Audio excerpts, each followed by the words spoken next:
lead our product marketing team. We are such a large company that really, in terms of product marketing, we've doubled down and put product marketers on the newer technology. So we oversee the shift in the story from being the .com company that you might think of, if you're still familiar with the Expedia jingle, that everybody knows very, very well and we don't use anymore, to how do we shift to a world of mobile apps and augmented reality, virtual reality, voice technology. So a large part of what I've been doing is helping do that both here domestically and across the globe. So we are a very large company. Some people might even consider us massive. And when companies hit a certain size, a lot of the times that smaller initial touch that we used to have, the conversation turns to scalability. And it's how many people can we solve, and can we get into more points of sale, and all of those little things start to fall away. And suddenly it becomes a little bit one size fits all. But one thing I really enjoy about Expedia, and has been really cool the 2 years that I've been there, is that we don't want to go too far in that direction. So over the past couple of years, and what I'm really here to talk to you about today, is how we have taken a one-size-fits-all approach and tried to address that dichotomy between being a really large company while still knowing our customers, understanding them, and talking to them in a way that's going to resonate. So I want to start out with a story. Back in the winter of 2017, we did something a little crazy. We decided to go to Seoul. Why we decided to go in winter rather than beautiful spring, I'm not sure, but we did.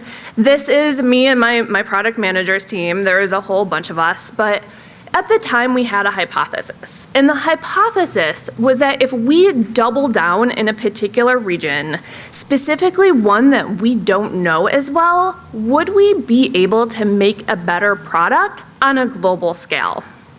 So away we went, and the first day started out with a talk from our local team. We were all really excited about it, expecting this PowerPoint presentation to be about 2 hours before we really got to dive in and start with our brainstorming. And 7 hours later, we had gone through an entire deck on the competition that we weren't even looking at or had any clue that existed, the types of customers that we weren't considering, the problems with our app itself, everything from wonkiness in currencies and language that wasn't being translated right. And when it was being translated, it didn't necessarily sound like it was being written by somebody local. It sounded like a translation. And so after this first day, we came in the second day, and that's when we started on our marketing issues. But at the end of the day, it turned out to be an incredible experience where we went into a rapid design sprint, and thankfully the story has a really happy ending. We were able to support the idea that if we doubled down in one particular region or one particular persona of customer, not only did we see goodness expand throughout that entire region, but we saw a lift in similar goodness happen in countries that we weren't even considering. So today, after this very soju-filled, exhausting trip, I wanted to share with you the big lessons that we walked away with. In fact, there's 6 of them. So, as I'm sure you are all very well aware of in this room, pictures matter, and the visuals that we show people are such a core piece to the stories that we tell. And before this trip, going into it, we did a lot of localization in our app stores. We had changed the language to make sure it fit, we had screenshots that fit, but we also wanted to scale. So we were using a basic blue background, and it was a very product-focused story. Our value props weren't really shifting very much depending on who we talked to. It was nice, it was trendy, it got the job done. Recently, before this trip, we had started experimenting and getting more into App Store optimization. And one thing that we had found is that people perform really, really well. People love pictures of other people, and getting that human emotion really helps to share and shape the story. So we decided to test these 3 variations in Japan. The first variation I call our happy lady. The second one is out in the city. It was very similar to our control, which was also a part of the test, so we had a pretty good baseline for it. And then the last one we can call chillin' by the pool. So even though the dark city images work really well in the US, they're a complete flop in APAC countries. It doesn't resonate. Japan tends to err towards much lighter images, very airy. And a fun story behind this is that at the time, we thought that we were really gonna hit a home run with a picture of the happy lady, since it did so well here in the States. And it did well, it did fine. I mean, it did better than our baseline, so that was a win. But our team went through about 15 variations of a picture of a person to find the right person. And every time we sent them to the team in Japan, they were like, this person doesn't look Japanese. It's never going to work here.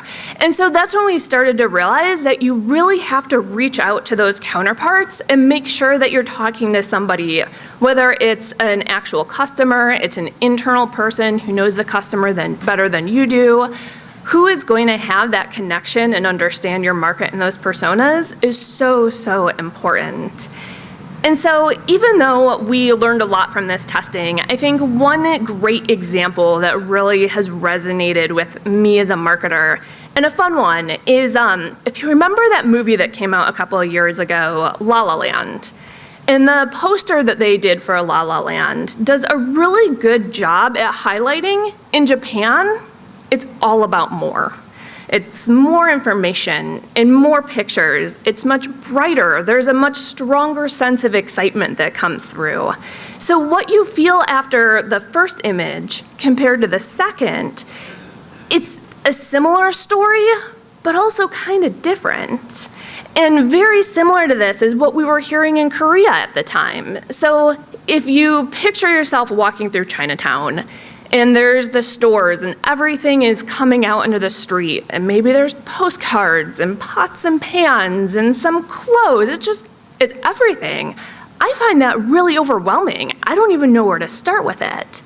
But if you're going to an APAC country, those are all signs that say, hey, you should trust us. We have a lot of inventory. There's a ton of stuff here. You can see we have quality product.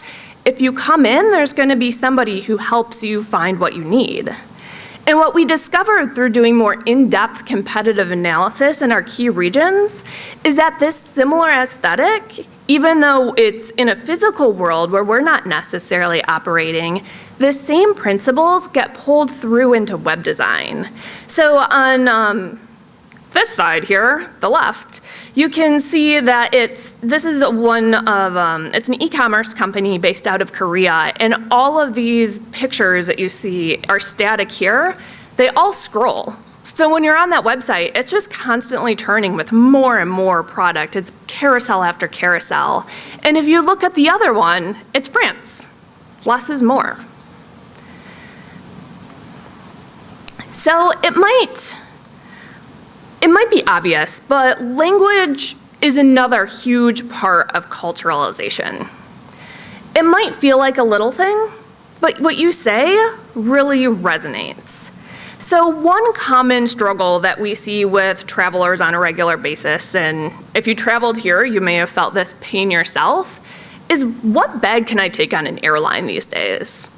They all have different restrictions. Some are big, some are small. How much does it weigh? So we talk to our customers a lot to make sure that they understand what they can get on the plane with them. If we're in the US, we talk to people about carry-on bags. But if we're in the UK, for example, we talk about hand baggage.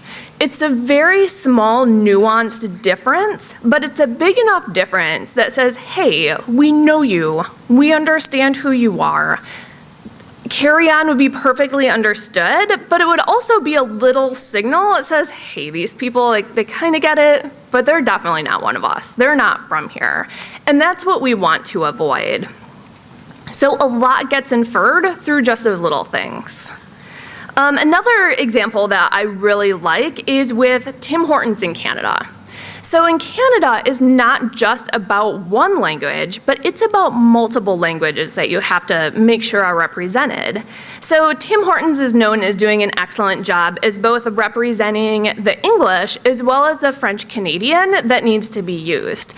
Rather than having two different versions or kind of slapping a second language on there, they do a phenomenal job at weaving the two together, making sure that it feels very seamless. And in addition to having great coffee and breakfast, this is part of what makes them such a beloved brand. They get it. So if we stay with Canada for a bit, just because it's easy to talk about the stark differences between Japan and Korea and the US, any APAC country, but just because there's a shared language doesn't necessarily mean that culturally things are gonna resonate. So this is our big lesson number 3. You have to be culture conscious. So what resonates in the US is a little bit different than what resonates in the UK and what's gonna resonate in Canada. So if I hopefully don't offend anyone, let's play with stereotypes for a little bit. So if you think about the British, you have tea with the Queen, it's a very formal setting, you have all these stories coming out of Meghan Markle and the dresses she has to wear now and the colored nail polish she has to wear. It's a very conservative culture. And then you move to Canada. It's a little in between the US and the UK. It's still a little more conservative. People are gonna be so nice. They're gonna be really willing to help. The families come together a lot. And then if you're not familiar with this stereotype, I'm really sorry to break some news to you today. The US isn't necessarily known for being super classy all the time. And so this is where we find things like Justin Bieber being much more resonant here than he was necessarily in his home country, shall we say.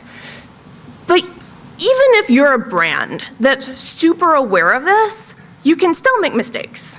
So since I'm telling you about how we clearly didn't understand people for a long time, let me tell you about where we almost really screwed up last year. So this is some marketing collateral that we were testing in Korea as well as here in the US, and it was winning. We were crushing it with this. It had the travel piece, it has a smiling girl, she's going on vacation, it's light and airy. We thought we had nailed it. We were like, this is great. We finally have something that's going to scale. It's ambiguous enough that we can use it anywhere. So we were about to deploy this through the rest of APAC, see how it tested there, when someone from our Thailand team very nicely got on a meeting one day and was like, guys, you can't go out with this. There is no Thai who would ever be caught in an airport with their feet up because it's incredibly rude to be showing the bottom of your feet to people, much less sitting there sleeveless and in shorts. There's still a very strong Buddhist culture that permeates everything, and we would have completely missed the mark. So thankfully, we completely nixed this test, and we found something that worked a little bit better there. So all of this is not to say that it's impossible to scale. It absolutely is possible to scale, and we should be scaling. It's important to note that the trick is to find core messaging and value props and keep those things consistent. So one thing that we found that really scales for us and is probably translatable to a lot of companies is saving money. We've done so many value prop tests in the US and Korea, Japan, France, UK, Germany, all around the world. And the one thing that we find everywhere is someone will inevitably pull you aside and be like, look, my people are really cheap. We really want a good deal. I'm like, no, they really want a good deal. Every place will tell you this. So regardless of what we're talking about, we know that the value props and the messaging, a lot of that can stay pretty much the same. It's in the smaller nuances that we get to play around. And so if you're working with a global brand or a brand that's trying to even break into other personas, it doesn't necessarily have to be going to another side of the world. It can be much closer to home than that. But there's some sociological factors that you can also take into consideration when you're putting regions together, putting personas together. So a couple of the things we look at is, one is the propensity of families to travel together. So where are people more individualistic versus going together, traveling together, sticking together on their trips? What type of language are people gonna be exposed to? If you are from the UK or an EU country, it's likely that you're gonna be pretty comfortable and know a little bit of English or be able to get around. But if you're from Japan or Korea, we hear from customers a lot that it makes them really nervous to travel with a brand that's coming out of an English country. If they're going to a place that doesn't speak Korean, for example, and something goes wrong, they want to make sure that somebody is going to be there that they can get in contact with. So being able to say, okay, what other people are in that same situation, and put that together and scale out from there. So even though the differences are little, it's still possible to group and scale. But before you do any of this, the thing you absolutely have to know the very best is your brand and your company. It's important to do that foundational work to make sure you understand what you represent and who you're going to be for your customers. So what are your value props? What do you do really well? Who's the competition in this space? Even if you're going somewhere else, it's possible that there is somebody out there who's doing something similar that might be on your customer's radar that's not on your radar yet. So clearly defining these brand guidelines and then socializing them within your organization. So making sure you know where they're located, your product manager knows where they're located, your designers know where to find them. That way you know what your guardrails are. And then once you have those boundaries and know how to play within them and everybody can find them, you're gonna have a lot of flexibility to play around. And then last but not least, you need to test it. So test all of it. If product marketing isn't in charge of testing in your organization, then partner with the people who are in charge of testing. Even if a test loses, your customers are still going to win. You're gonna resonate with them better, or at least you're gonna learn what's not gonna resonate with them. Your business is gonna win. Every micro conversion counts. The little wins add up to people getting further down that funnel, and you need all of those wins to get to the goalpost. And then product marketing wins. As we build out new functions within organizations that get a lot of that, what do you do here? Why do we have product marketing? It's really important to have quantified formal tests that you can point to say, hey, look, this was our input, here's what we got out of it, and have that justification for your department, as well as putting your customers first. So what's the big takeaway out of all of this?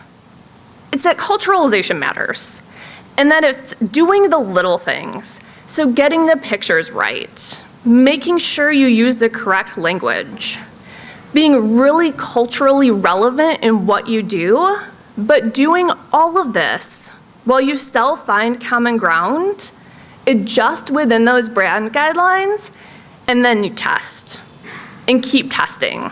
That process never ends.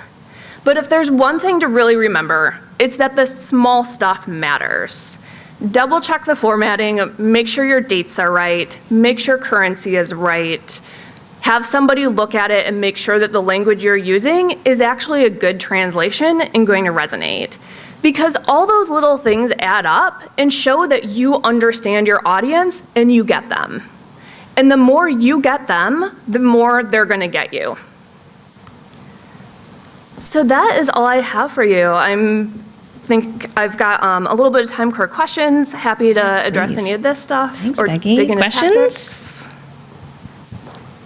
Is that you?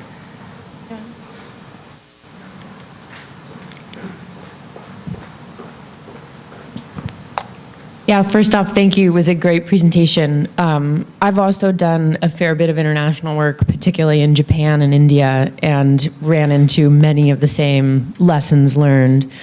One of the questions that I had is, we had trouble, we only had 2 countries, and we're a very small company. We had trouble bringing on adequate resources to give us, we have so many things from legal documents need to be translated, customer contracts need to be translated, right? And so, me as product marketer, I have to fit, into that budget.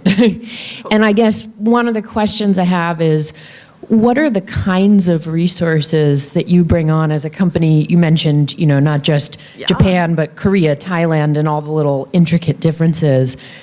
Do you actually have staff in each of those countries, or how are you actually getting this input? Yeah, so we do it through a few channels. There's definitely the very formal, large company blessed with budget scenarios where we do have localization teams that we can send to, and people are language local experts that can do the translation of stuff. So that gets us somewhere. Honestly, sometimes Google Translate is a good place to start to see how good the translation is if you're doing it on a budget.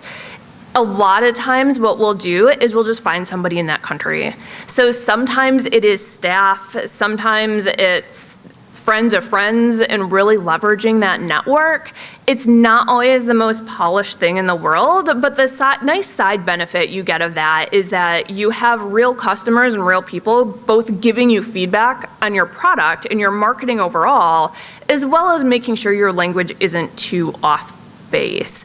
So even if it's a matter of using Google Translate to get the gist of it down, doing some Googling and looking into how are other people marketing in the area to make sure you're not completely off, and then having that refinement through any cheap source you can find online, even if you're just going through a one-off paid contractor that's in the US now or speaks English but is fluent in another language, that can help a ton.